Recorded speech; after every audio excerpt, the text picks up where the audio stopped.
अनंत कोटि ब्रह्मांड नायक राजा धीराज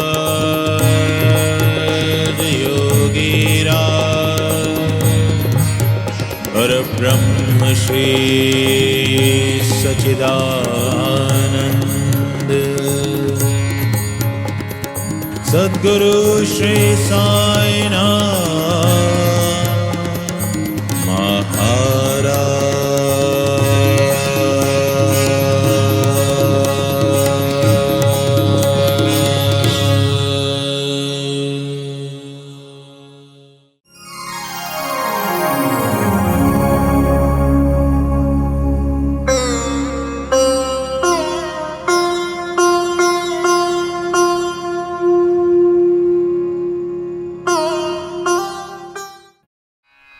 मंदिर में आकर के सबको सब कुछ मिल ही जाता है, लेकिन हम लोग सबसे ज्यादा वही मांगते हैं जिससे हमको सबसे ज्यादा तकलीफ होने वाली है।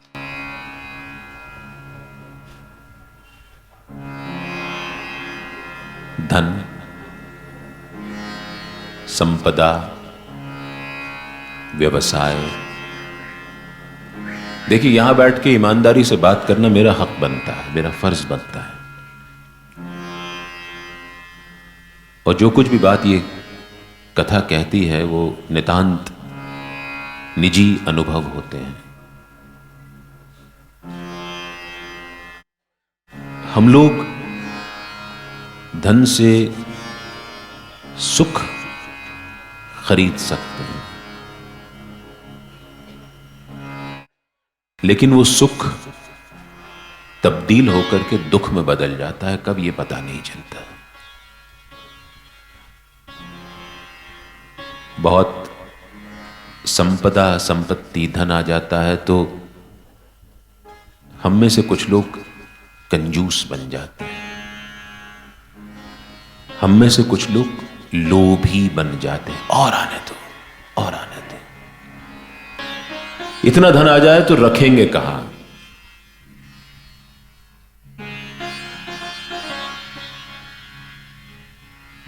संपत्ति आ जाए तो उसकी रखवाली करो।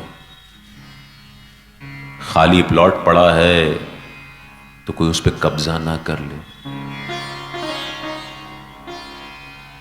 बार बार उसको देखने जाते हैं। कुछ बना दिया, उस पे किराए पे चढ़ा दिया, किराएदार किराया नहीं देगा, उसके साथ विवाद में पड़ जाएंगे। किराया आएगा तो आधा ब्लैक में लेंगे, आधा व्हाइट में लेंगे, इनकम टैक्स का डर लगा रहेगा।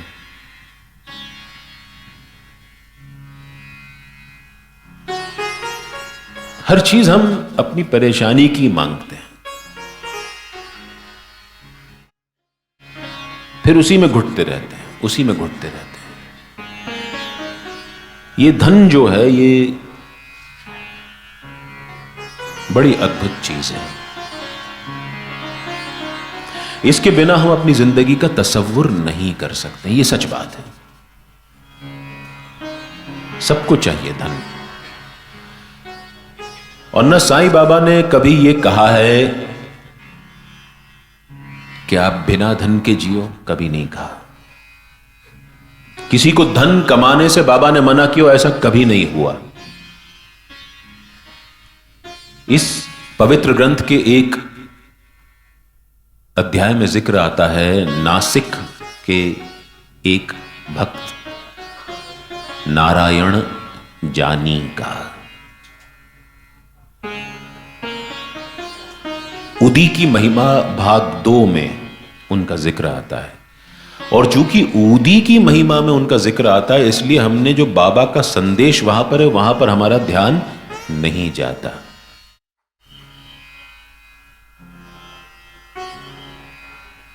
उनके किसी मित्र को कोई तकलीफ थी तो वो ऊदी लेने बाबा के पास शिरडी आए थे।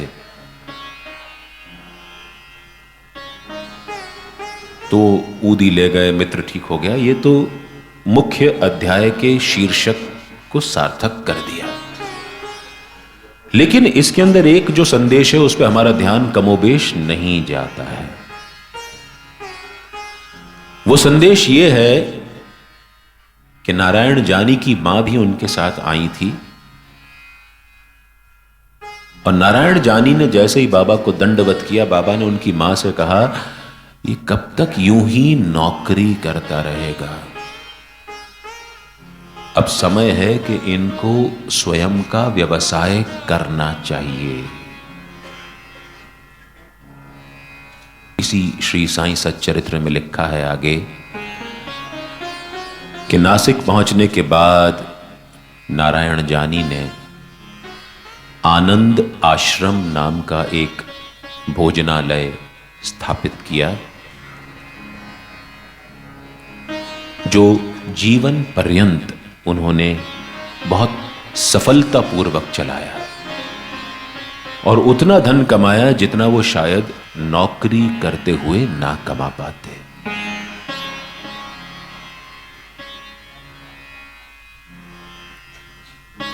बाबा ने धन कमाने से कभी किसी को मना नहीं किया, लेकिन बाबा का कहना था कि धन जो है वो ईमानदारी का होना चाहिए। ईमानदारी का अगर धन नहीं है तो तकलीफ तो देता है।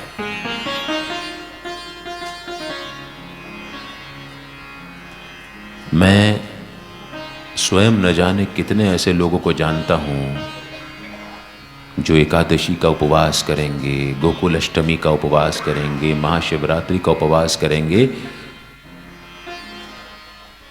लेकिन रिश्वत में धन लेंगे।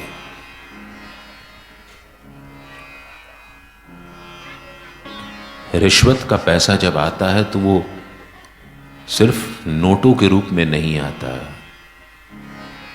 वो देने वाले की हाय साथ में लेकर के आता है। इसीलिए हमने जीवन में देखा है, मैंने देखा है, जिन लोगों ने अपने पद, प्रतिष्ठा और शक्ति का दुरुपयोग करते हुए इस प्रकार से धन कमाया है, उनका अंत बहुत खराब हुआ है।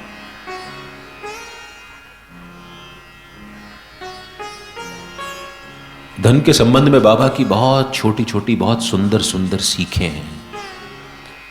हम अगर समझेंगे तो बहुत कुछ जानने को मिलेगा। एक बहुत अद्भुत किस्सा आता है। एक व्यापारी का, शायद अध्याय 17 है या 18 है, याद नहीं है, वो ब्रह्म ज्ञान प्राप्त करने बाबा के पास आया था शिरडी। कोपरगांव के स्टेशन पर उतरा, उसने कोपरगांव से शिरडी के लिए एक तांगा कर लिया, और तांगे वाले के साथ उसने ये तय किया था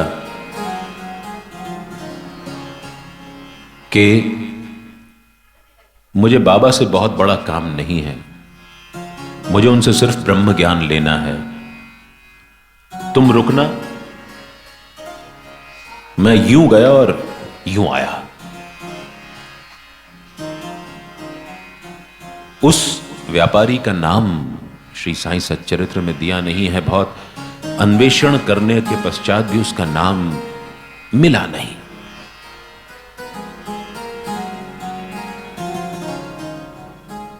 वो मस्जिद में जैसे ही पहुंचा, बाबा बैठे हुए थे अपने आसन पर, उसको देखते ही बाबा ने कहा, आजा आजा, कैसे आना हुआ? उसने कहा, बाबा मैं ब्रह्म ज्ञान प्राप्त करने आया हूं। बाबा ने कहा, यार तू तो बिरला है, बिरला, अनूठा है, यूनिक पीस है। मेरे पास कोई आता है, कोई धन मांगता है, कोई बच्चे मांगता है, कोई संपत्ति मांगता है, कोई नौकरी मांगता है, कोई बच्चों की शादी मांगता है, लेकिन तू ऐसा पहला व्यक्ति है जो यहां पर ब्रह्म ज्ञान मांगने आया है। आ बैठ, मैं तुझे ब्रह्म ज्ञान देता हूं। बाबा ने पास ही में खेल रहे एक लड़के को बुलाया कि जा जरा जाकर के श्यामा से 5 रुपए तो ले आ।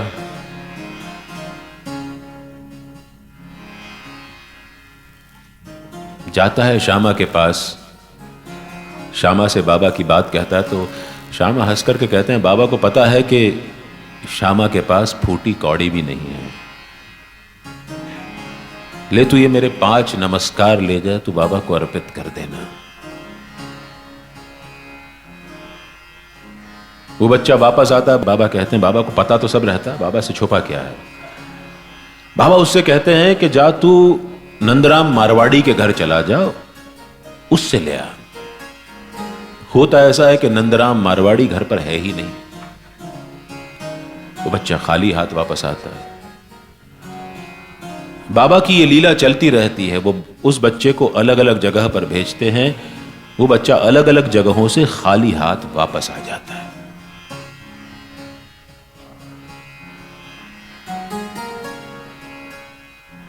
यहां इन भाई साहब का बीपी बढ़ने लगता है।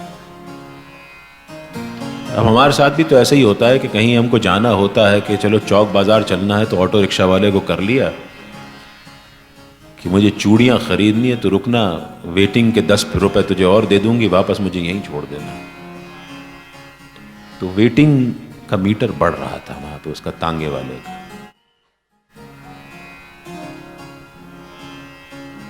जब उससे रहा नहीं गया तो उसने बाबा से कहा, आखिर में थक करके, जब बच्चा फिर वापस आ गया बिना कुछ पैसे लिए,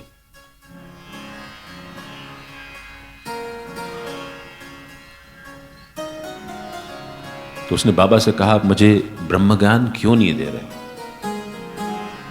उसके लहजे में तलखी थी। बाबा ने कहा, सेठ, मुझे जितने रुपयों की जरूरत थी उसके 50 गुना रुपए तेरी जेब में पड़े हैं। जब तू अपनी जेब से तेरी जेब में पड़े हुए पैसों का 50वां हिस्सा भी मुझे नहीं दे सकता, तू ब्रह्म ज्ञान पाने की उम्मीद क्या रखता है?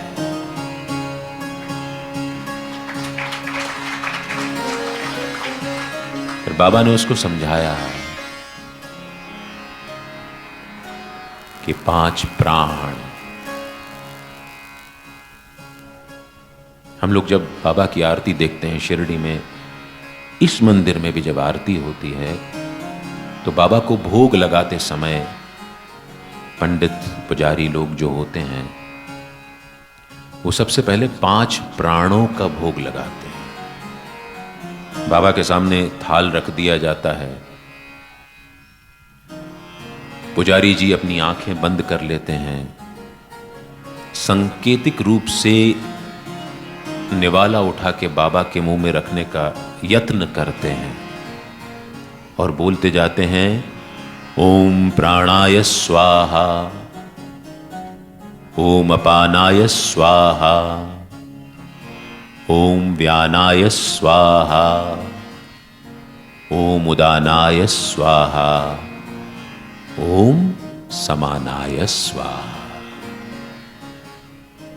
हस्त प्रक्षालनम समर्पयामि, मुख प्रक्षालनम समर्पयामि, पुनर्नैवेद्यम निवेदयामि। फिर वही क्रम दोहराया जाता है। हमारे शरीर के अलग अलग हिस्सों में ये 5 प्राण होते हैं, जिनकी व्याख्या बड़ी लंबी है। यहां से यहां तक का एक प्राण होता है, यहां से यहां तक का एक प्राण होता है, और उसके नीचे 3 हिस्सों में 3 प्राण होते हैं।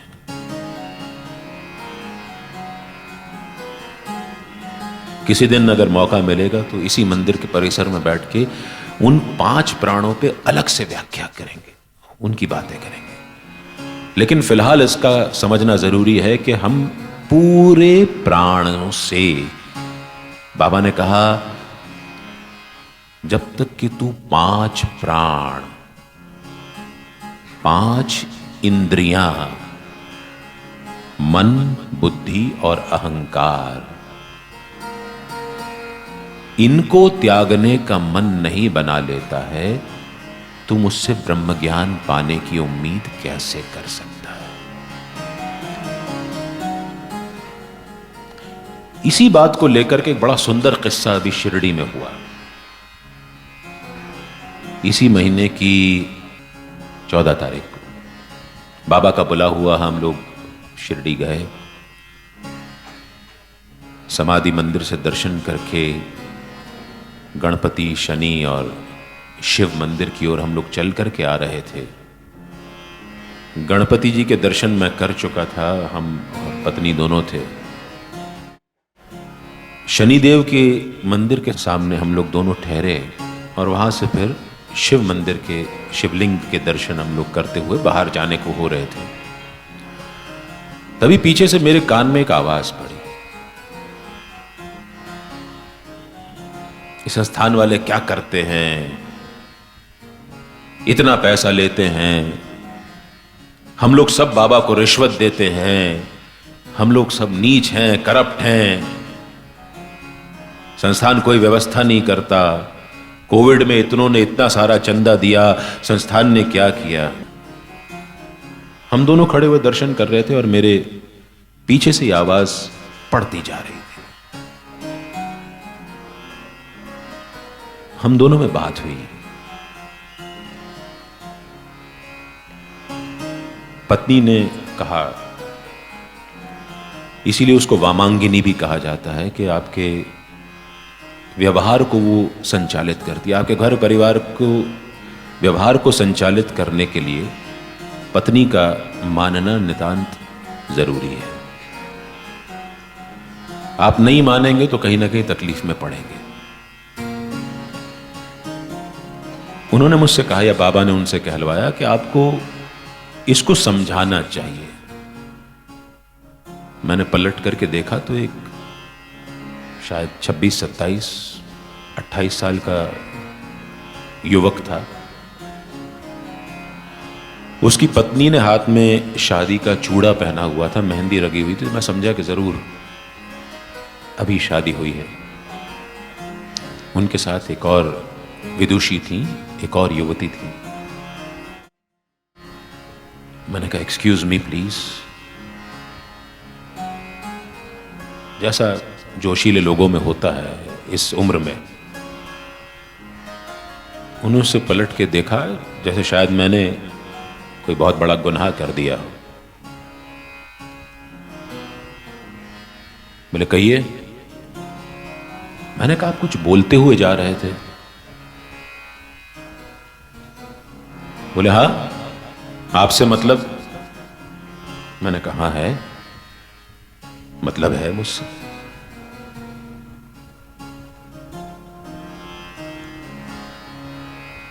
बोले, क्या मतलब है। मैंने कहा, आप जो बोल रहे हैं उसमें कुछ वजनदारी होनी चाहिए। आप बाबा के दर्शन करने आए हैं, दर्शन करके निकले हैं और ऐसी बातें कर रहे हैं। तो बोले, क्या गलत कह रहा हूं, सही तो कह रहा हूं। मैंने कहा, ठीक है, अनुभव मेरा यह कहता है, मैंने उनसे तो नहीं कहा, कि सत्य हमेशा सापेक्ष होता है। It is always relative. एक मेरा सच होता है, एक आपका सच होता है, और एक सच होता है। तो मैंने उनसे कहा, मैंने कहा, आप क्यों इतने नाराज हैं। देखिए, समझ में तो आ जाता है अशांत वही व्यक्ति दूसरों को करता है जो स्वयं अशांत होता है। जो स्वयं अंदर से उद्वेलित होता है वो अपना उथलापन जाहिर करके दूसरों को उद्वेलित करता है।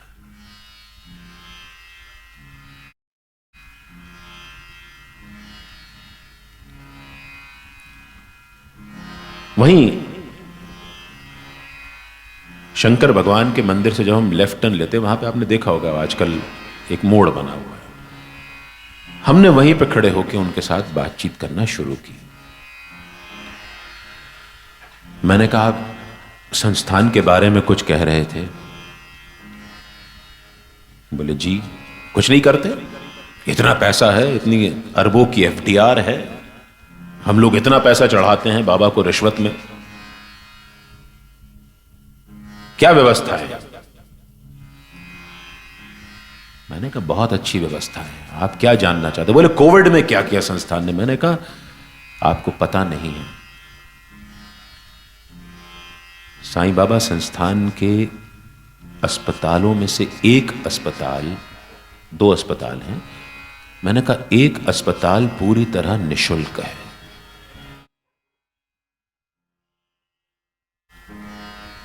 मैंने कहा वहां जितने लोग जाते हैं दिन में, उनका इलाज,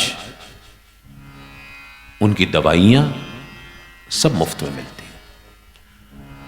और मैंने कहा मैं बहुत शुरू से देख रहा हूं कि संस्थान के पास एक ऐसा ब्लड बैंक है जो आज से 20 साल पहले उनके पास ब्लड से प्लाज्मा को सेपरेट करने की मशीन थी।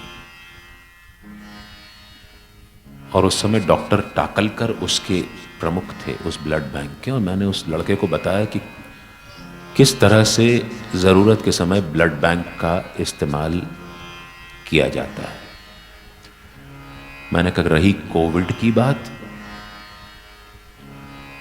कोविड के दौरान साईं बाबा संस्थान का अस्पताल पूरी तरह से निशुल्क था, ना सिर्फ शिरडी वासियों के लिए बल्कि आसपास के समस्त गांव वालों के लिए, जहां हजारों लोगों ने आकर के बिना किसी सरकारी अनुदान को प्राप्त किए हुए शिरडी साईं बाबा संस्थान के अस्पताल से मुफ्त में इलाज पाया।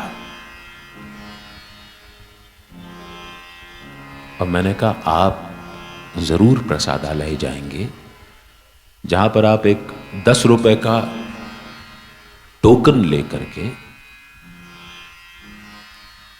उस प्रसाद को ग्रहण करेंगे, जिसमें कोई सीमा नहीं है, नो लिमिट। आप जितना खाना चाहिए आप खाइए। कहीं 10 रुपए में खाना इतना सारा मिलता है। इतनी व्यवस्थाएं आप देख रहे हैं। मैं ये बात आपसे इसलिए कर रहा हूं कि इस मंदिर की व्यवस्थाओं से लेकर भी कई लोगों को शिकायत हो सकती। शिकायत करने वाले मत बनो, भड़ास निकालने वाले मत बनो। आना अच्छा लगता हो तो आओ, ना आना अच्छा लगता हो तो ना आओ। सीधी बात।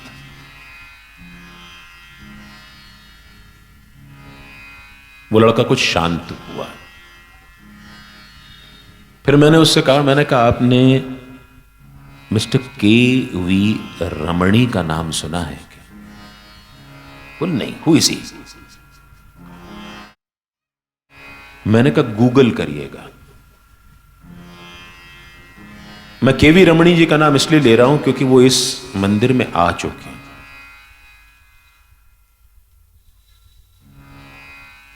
मैंने कहा मेरे बड़े निजी मित्र हैं और उनके बारे में जानना आपको जरूरी है, क्योंकि बाबा के जितने समकालीन भक्त हैं उनके नाम तो इस सच्चरित्र ग्रंथ में हैं, लेकिन बीवी नरसिम्हा स्वामी जी का नाम नहीं है इस ग्रंथ में, और के.वी. रमणी जी का नाम, क्योंकि वो समकालीन नहीं थे बाबा के, इस कारण से इस ग्रंथ में नाम नहीं है उनका। मैंने कहा हम सब कुछ ना कुछ मांगने आते हैं बाबा के पास और हमारी जेब से 11 रुपए नहीं निकलते। लेकिन मैंने कहा मिस्टर के.वी. रमणी वो शख्स हैं जिन्होंने स्व प्रेरणा से श्री साईं बाबा संस्थान शिरडी को 1, 2, 5, 10, 20, 25 नहीं, 111 करोड़ रुपए एक मुश्त दिए हैं, जो कि हिंदुस्तान में किसी भी चैरिटेबल पर्पस के लिए दिए हुआ आज तक सिंगल बिगेस्ट डोनेशन है। अब वो भाई साहब थोड़े से संभल गए। मैंने कहा मिस्टर केवी रमणी की एक बिजनेस फर्म थी जो कि पब्लिक लिमिटेड कंपनी थी, जो बॉम्बे स्टॉक एक्सचेंज में लिस्टेड थी, ह्यूजिस टेलीकॉम के नाम से। नैस्कॉम के, जो कि टेक्नोक्रेट्स की सबसे शीर्ष संस्था है, उसके वो फाउंडिंग मेंबर रहे। और अभी कोविड से पहले 2 साल पहले माननीय प्रधानमंत्री नरेंद्र मोदी जी ने नैस्कॉम के तमाम अध्यक्षों का जो स्वागत किया, सम्मान किया, उसमें मिस्टर केवी रमणी भी थे। मैंने कहा यह बात बड़ी नहीं है, बड़ी बात अब आएगी। मैंने कहा मिस्टर रमणी ने मुझे बताया है कि एक दिन शेयर बाजार में अपने शेयरों के, कंपनी के शेयरों के भाव देखते हुए उनके मन में यह भाव उत्पन्न हुआ कि ये तो तमाम मूर्खता जीवन भर चलने वाली है। उन्होंने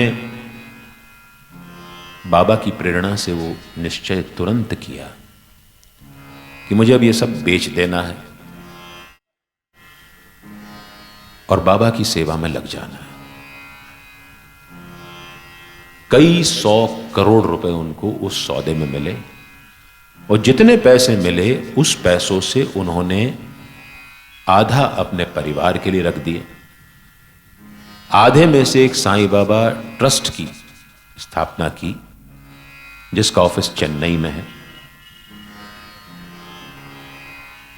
उसकी प्रेरणा हुई उन्हें कि मुझे संस्थान के लिए कुछ करना है, लेकिन उनको ये डोनेशन कैश में नहीं देना था। तब साईं बाबा संस्थान के तत्कालीन जनसंपर्क अधिकारी श्री मोहन यादव, जिनकी पिछले साल ही कोविड के चलते सदगति हुई, उन्होंने श्री रमणी को सुझाया कि आप संस्थान से जमीन लेकर के, खरीदिए मत, जो संस्थान की जमीन है उस पर एक वाड़े का निर्माण करिए। एक साठे वाड़ा सबसे पहले शिरडी में बना था, एक दीक्षित वाड़ा बना था, अब बूटी वाड़ा है जिसमें बाबा का शरीर आराम कर रहा है। चौथा साईं आश्रम कॉम्प्लेक्स, जिसमें आप जाकर के रुकते हैं। 200 रुपए में नॉन एसी और 500 रुपए में एसी कमरा लेते हैं। वो 20 एकड़ जमीन पर रमणी साहब ने यादव साहब की प्रेरणा पर कोई 1,500 कमरों का साईं आश्रम का निर्माण करवाया, जहां पर कथा करने का सौभाग्य हमें मिला था। और साईं आश्रम जिसकी मैं बात कर रहा हूं, रमणी जी ने जो निर्माण करवाया, वहां पर एक ओपन एयर एम्फी थिएटर है, जिसमें स्टेज होता है और खुला रहता है ऊपर से, और सीढ़ियां तमाम बनी रहती हैं। वहां लोग, दर्शक लोग बैठते हैं। वहां पर श्री साईं अमृत कथा का आयोजन हो चुका है। जब इस समाधि मंदिर, ये हमारे साईं धाम पुतली घर की सिल्वर जुबली थी, तब हम सब जो लोग मंदिर से जुड़े हैं, हम सब की बैठक हुई कि यार इसको यादगार बनाना चाहिए, कैसे बनाएं। किसी ने किसी नेता का नाम लिया, किसी मंत्री का नाम लिया, किसी अफसर का नाम लिया। न जाने क्यों प्रेरणा हुई कि रमणी जी को बुलाया जाना चाहिए। रमणी जी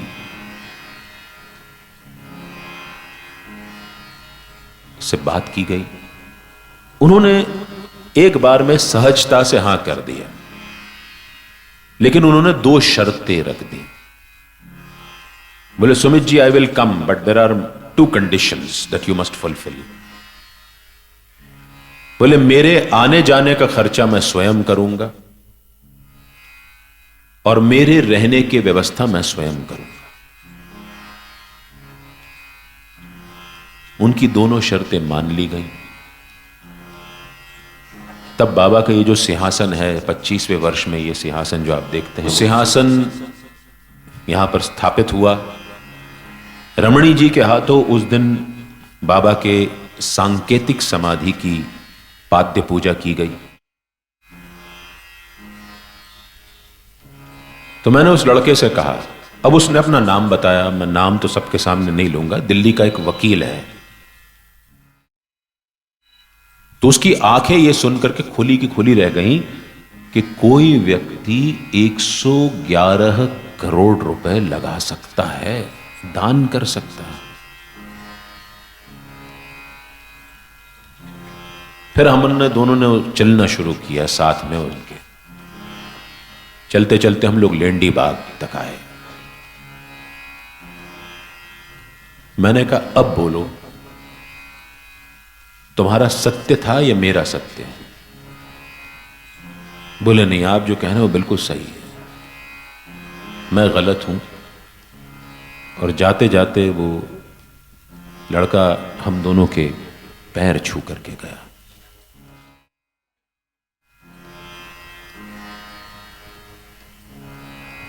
हम लोग बात कर रहे थे धन की। रमणी जी को यह प्रेरणा हुई कि धन का सदुपयोग किया जाए, नहीं तो हमारी जेब से 111 रुपए निकलना मुश्किल होते हैं। 111 करोड़ रुपए से वो साईं आश्रम कॉम्प्लेक्स आज शिरडी में है। उसके साथ मजेदार बात यह हुई कि जब वो बन करके तैयार हो गया, रमणी जी ने एक जर्मनी की फर्म को लगाया था उसके कंस्ट्रक्शन का ध्यान रखने के लिए कि क्वालिटी उसमें ठीक ठाक है कि नहीं, और स्वयं खड़े होके बनवाया। जब वो तैयार हो गया तो संस्थान ने उसका टेक ओवर करने से मना कर दिया। क्यों? क्योंकि उसका मेंटेनेंस हर वर्ष का कई लाख रुपए आने वाला था। देखिए, रमणी जी को प्रेरणा हुई, उन्होंने दान किया, लेकिन जब संस्थान ने उस कॉम्प्लेक्स को लेने में देर करी तो उनको दुख भी बहुत हुआ।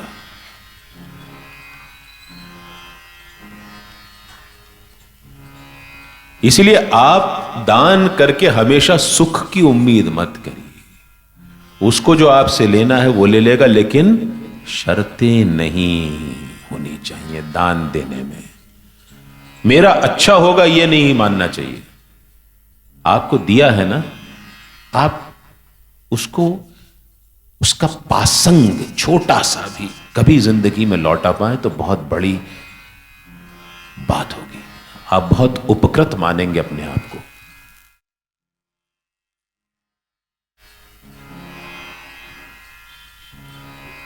कुछ समय बाद संस्थान ने उस आश्रम को टेक ओवर कर लिया। ठीक ऐसे ही बाबा ने अपने समय में धन का सदुपयोग करने की प्रेरणा दी गोपाल राव गुंड को, जिनसे वही गणपति, शनि और शंकर भगवान के मंदिर का जीर्णोद्धार करवाया। बाबा अपने पास से जो उनको दक्षिणा मिलती उसमें से रोज कई सारे लोगों को बहुत सारे पैसे देते।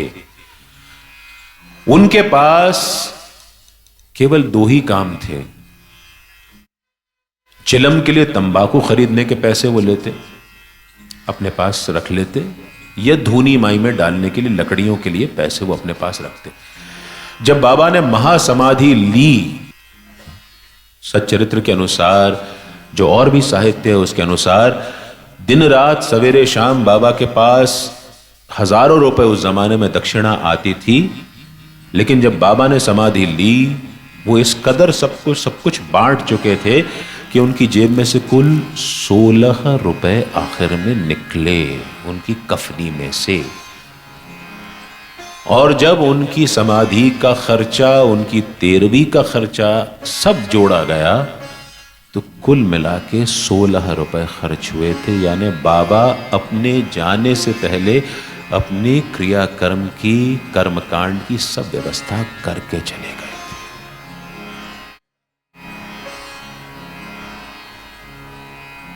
ये साईं है, ये साईं है। धन कमाइए ना, कौन मना करता है आपको? धन कमाइए, उतना कमाइए जितना आप कमा सकते हैं, जितना आप नीतिगत तरीके से कमा सकते हैं। किसी को दुख दे करके, किसी के झूठ बोल करके, किसी के साथ छल कपट कर करके, किसी को कोई नुकसान पहुंचा करके, कोई षड्यंत्र कर करके यदि आपने धन कमा भी लिया तो कोई वो धन टिकने वाला नहीं है, जाएगा। और जब ऐसा धन जाता है तो वो बहुत तकलीफ दे करके जाता है। ये बड़ी अद्भुत बाबा की लीलाएं हैं। मालसापति जो सवेरे शाम बाबा के साथ रहते थे, मस्जिद माई में सोते थे, बाबा ने उनको कभी किसी से कोई धन नहीं लेने दिया। साईं सात चरित्र में किस्सा भी आता है कि हंसराज नाम का दिल्ली का एक व्यक्ति था जो लिफाफे में बहुत सारे पैसे रख करके मालसापति को देने के लिए भी आया, लेकिन मालसापति ने इशारों में, आंखों के इशारों में बाबा से पूछा, बाबा ने मना कर दिया। मालसापति ने वो पैसे लेने से मना कर दिया और मालसापति ने जीवन पर्यंत अपना जीवन यापन भिक्षाटन पर ही किया।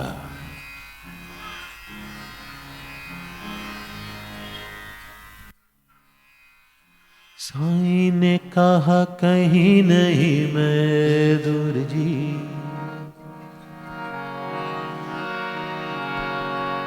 मन से पुकारो आऊंगा जरूर जी।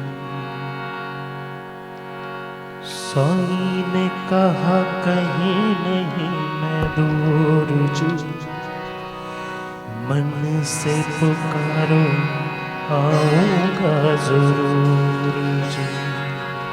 श्रद्धा सबूरी सदा साथ रखना, श्रद्धा सबूरी सदा साथ रखना। साईं ने कहा मैं आऊंगा जरूर जी, श्रद्धा सबूरी साथ रखना, अगर शर्त है, और वो शर्त क्या है?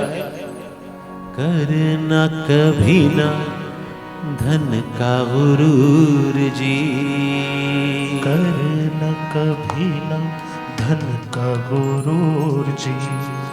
साईं नाम साईं नाम साईं जपिए, साईं नाम साईं नाम साईं जपिए, साईं नाम साईं नाम साईं जपिए, साईं नाम साईं नाम साईं जपिए।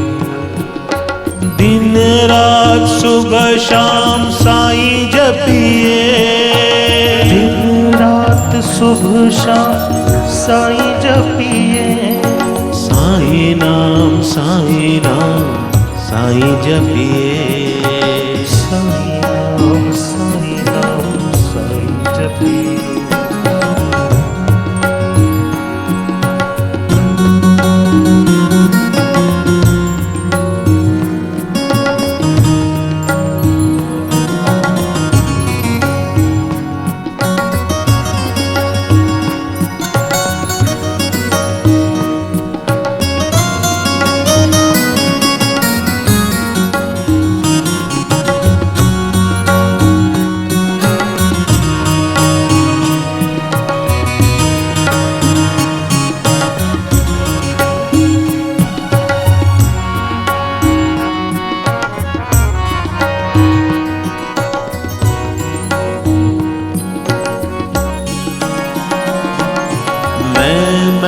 करते जो अभिमान में, रखना साईं तू उनको भी ध्यान में। मैं करते जो अभिमान में, रखना साईं तू उनको भी ध्यान में। मैंने इतना डोनेशन दिया, मैंने आज इतने लोगों को भोजन करवाया, मैंने आज इतने लोगों को गर्म कपड़े दिए। दान शून्य हो जाता है, दान का असर शून्य हो जाता है, सिफर, जीरो, अगर आपने उसका ढोल बजाया। रमणी जी ने एक शर्त बड़ी क्लियर रख दी थी भोपाल आने से पहले कि मैं कोई प्रेस कॉन्फ्रेंस नहीं करूंगा, कुछ अटेंड नहीं करूंगा, मैंने जो किया अपनी प्रेरणा से किया है। तब मैंने उनकी बात तो मानी, लेकिन मैंने उनसे एक निवेदन ये किया, रमणी जी, लोगों को पता चलना चाहिए, लोगों को पता चलना चाहिए कि आपने क्या किया है, जिससे आपके जितना ना करें लेकिन उसका 1000वां 1,00,000वां हिस्सा भी कोई स्व प्रेरणा से कर दे, बिना श्रेय लेने की जुगाड़ करे, तो उसका दान सफल हो जाएगा, आपका काम सफल हो जाएगा। मैं करते जो अभिमान में, रखते मिठास नहीं जो जुबान में, उन पे भी रहमत करना सदा, उन पे भी रहमत करना सदा, उन पे भी रहमत करना सदा, उन पे भी रहमत करना सदा। रखना साईं तू उनको भी ध्यान में, रखना साईं तू उनको भी ध्यान में। साईं नाम साईं नाम साईं जपिए, साईं नाम साईं नाम साईं जपिए, साईं राम साईं राम साईं जपिए, साईं नाम साईं नाम साईं जपिए।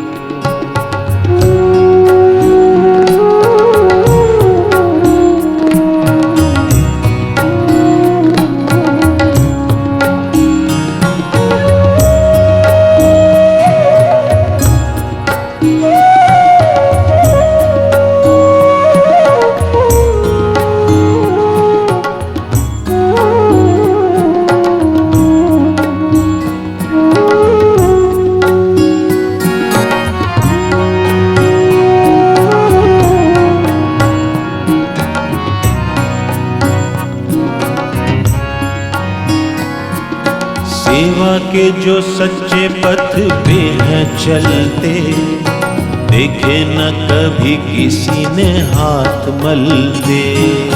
सेवा के जो सच्चे पथ पे है चलते, देखे न कभी किसी ने हाथ मलते।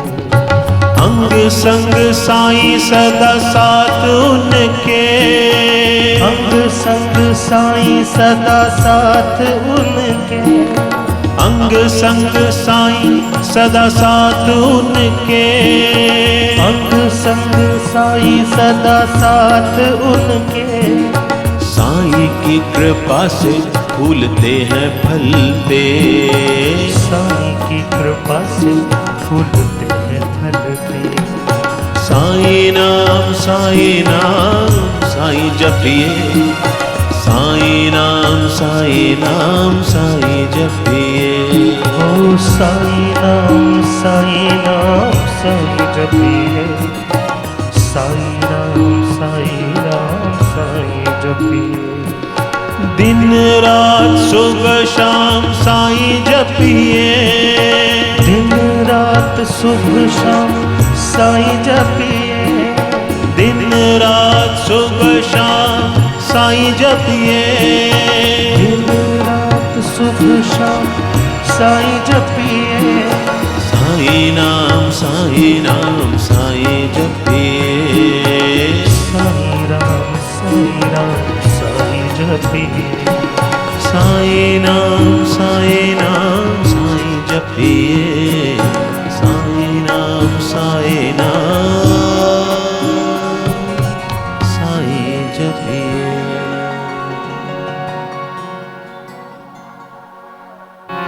बात हो रही थी धन की। जब धन बहुत हो जाए तो धन से धर्म कमाना चाहिए, और धन हमेशा धर्म के रास्ते आना चाहिए, अधर्म के रास्ते नहीं। इन दिनों कुछ लोग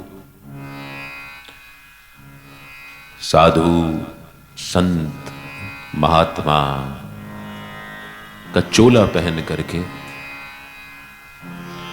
हमारा आर्थिक, शारीरिक, मानसिक शोषण करते हैं। जो वाकई में संत होता है वो संत कहलवाना भी पसंद नहीं करता। साईं बाबा ने स्वयं कभी अपने आप को यह नहीं कहा कि मुझे संत मानो, कभी नहीं कहा। वो तो हमेशा ये कहते हैं कि मैं यादे हक हूं, यानी मैं उसका सेवक हूं,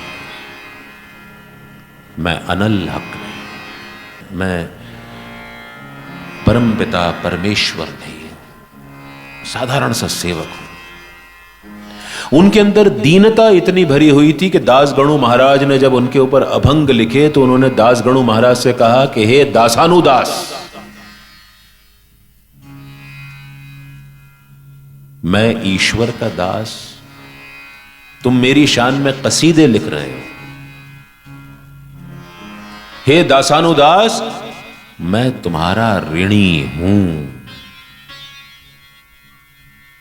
ये दीनता भरी हुई थी।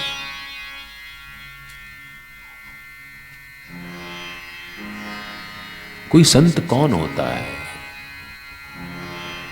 रंग बिरंगे कपड़े पहनने वाला, लच्छेदार बातें करने वाला,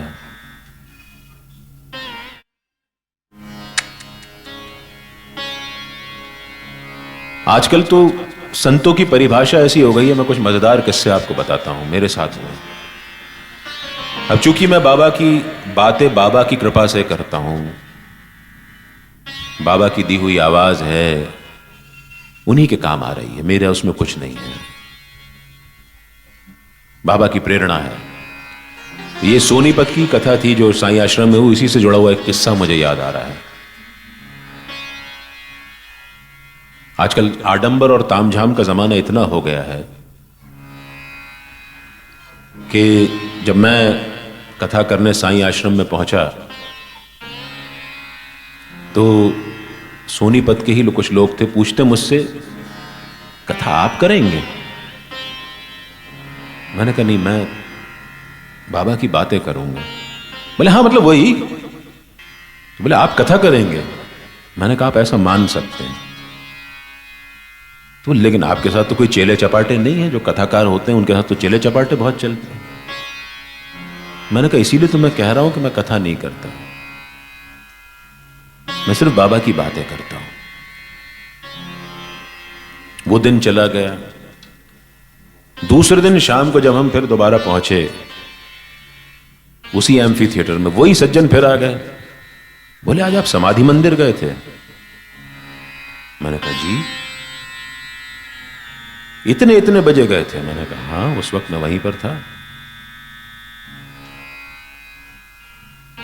बोले आप जीन्स पहने हुए थे वहां पर? मैंने कहा हाँ तो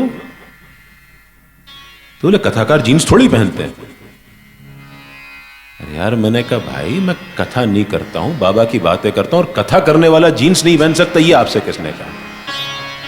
और जीन्स पहनने वाला कथा नहीं कर सकता, ये आपसे कितने?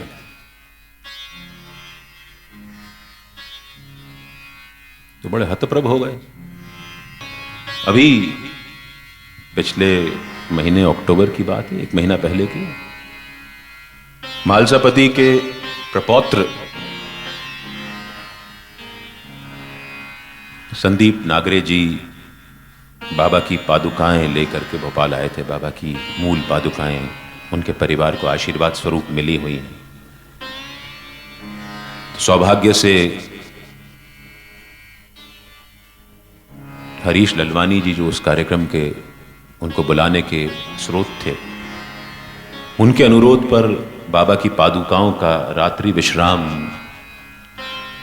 हमारे बाबा के दिए हुए घर पर करना निर्धारित हुआ।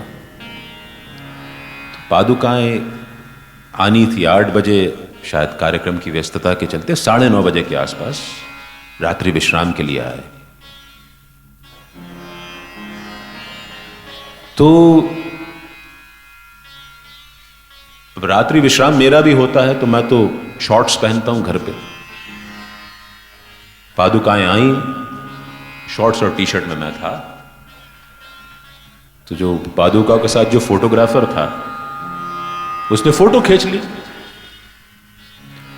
और वो फेसबुक पे, सोशल मीडिया पे डाली। तो मुझसे कुछ भक्तों ने कहा कि यार आप शॉर्ट्स पहने थे।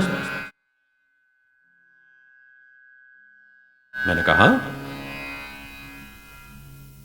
तो बाबा की पादुकाएं आ रही थी, आप शॉर्ट्स में थे। मैंने कहा भाई बाबा की पादुकाएं आ रही थी तो मैं क्या मेकअप करके, कुर्ता पजामा धोती पहन करके उनसे मिलता हूं? वहां पे बाबा की पादुकाएं हैं। बाबा ने तो कभी अपना चोला किसी के नहीं बदला।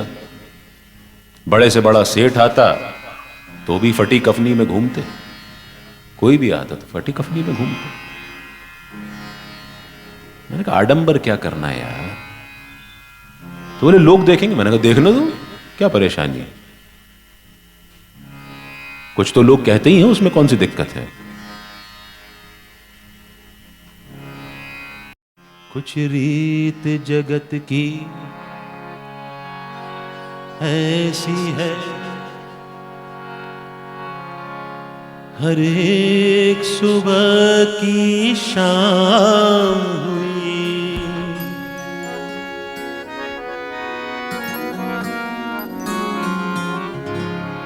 कुछ रीत जगत की ऐसी है, हर एक सुबह की शाम हुई। तू कौन है, तेरा नाम है क्या? सीता भी यहाँ बदनाम हुई। फिर क्यों संसार की बातों से यूं भीग गए तेरे नैना? कुछ तो लोग कहेंगे, लोगों का काम है कहना। छोड़ो बेकार की बातों में बीत न जाए रहना। कुछ तो लोग कहेंगे।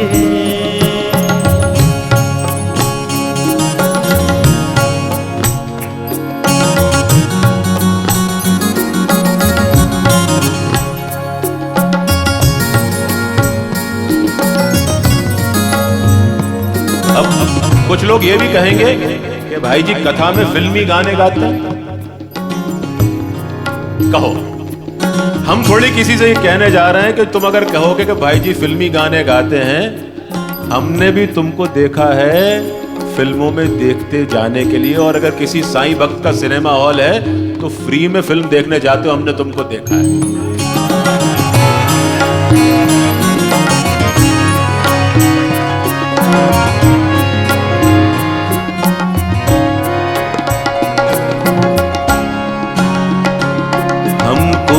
जो ताने देते हैं, हम खोए हैं इन रंग रलियों में।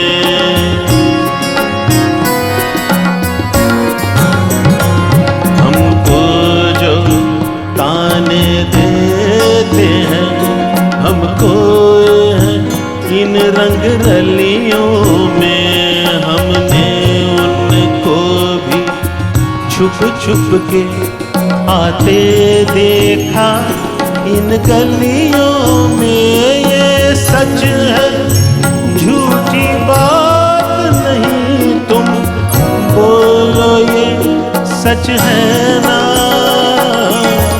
कुछ तो लोग कहेंगे, लोगों का काम है कहना, छोड़ो बेकार की बातों में यूं बीत न जाए रहना।